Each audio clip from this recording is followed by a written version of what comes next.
What would you do if you found out the chairperson of a public utilities commission, the very person entrusted with regulating massive corporations, had been paid millions of dollars to look the other way?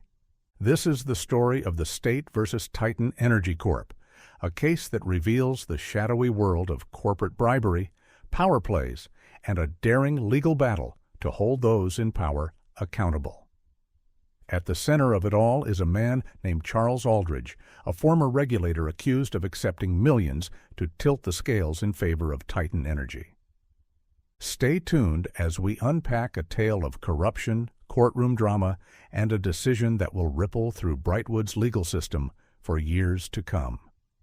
Our story begins in Brightwood, where Charles Aldridge served as chairman of the Public Utilities Commission, or BPUC as it's known. But before his tenure, Aldridge owned and operated a consulting firm, and it's this consulting firm that becomes the first piece of the puzzle. In 2019, Titan Energy Corporation, a powerful utility company, made a secretive $4.3 million payment to Aldridge's consulting firm. The timing was no coincidence. Just weeks later, Aldridge stepped into his position as BPUC chairman. His role? Regulating companies like Titan Energy. But things came crashing down in 2020 when the FBI raided Aldridge's home. Documents uncovered during the investigation linked Aldridge to the bribe. Around the same time, Titan Energy admitted to the payment as part of a deferred prosecution agreement with federal authorities. This wasn't just any bribe, it was part of a sprawling corruption scheme, a scheme that had already ensnared Brightwood legislators. And now the state had its sights set on Aldridge. Armed with damning evidence, Brightwood Attorney General Jacob Carrington wasted no time. The state filed a civil lawsuit against Aldridge, accusing him of accepting the bribe and using his position to favor Titan Energy. But there was a catch. The state feared Aldridge might move his assets out of reach, money that could be used to pay any eventual judgment.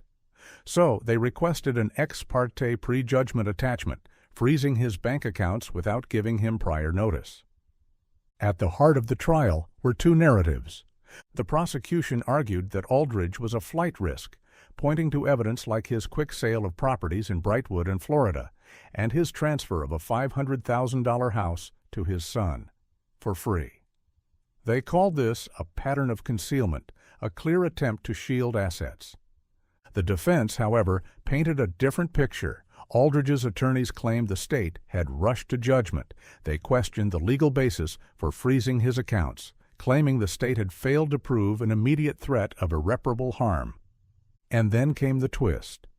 After Aldridge challenged the attachment orders, the state revealed new evidence: a wire transfer of millions from Aldridge's brokerage account to an out-of-state law firm. For the prosecution, this was the smoking gun. The trial court sided with the state. It upheld the attachment orders, finding that the state had shown probable cause for its claim against Aldridge and a genuine risk of asset dissipation.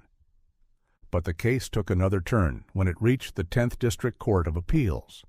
The appeals court vacated the attachment orders, arguing that the state had failed to meet the irreparable injury standard required for ex parte actions. Enter the Supreme Court of Brightwood. In a decision that would decide the fate of the case, the court reversed the appeals court's ruling. Here's what the Supreme Court said: the irreparable injury standard applies only to the initial issuance of ex parte orders.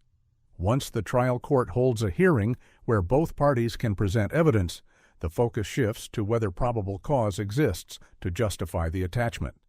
The appeals court, by fixating on irreparable injury, had applied the wrong standard. In the end, the Supreme Court reinstated the attachment orders, giving the state another chance to pursue its claims against Aldridge. The decision in the State versus Titan Energy Corp has far-reaching implications. It clarifies a critical aspect of Brightwood law: how courts should handle ex parte prejudgment attachments. The case also underscores a broader message: accountability matters even at the highest levels of power. For corporations and public officials, it's a stark reminder that the justice system won't tolerate abuse of public trust. And there's another angle to consider.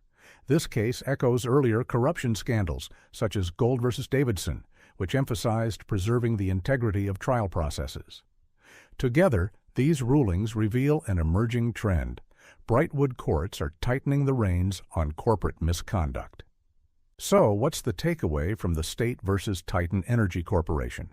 It's a story of corruption and consequences, but it's also a testament to the resilience of the legal system. The decision serves as a warning to those who think they can manipulate the system and get away with it. But it also raises questions. How do we ensure that public officials remain accountable? And how can we rebuild trust in institutions tarnished by corruption? We'll leave you with this thought. Transparency and vigilance are the cornerstones of justice. Cases like this remind us that even the most powerful can and should be held accountable.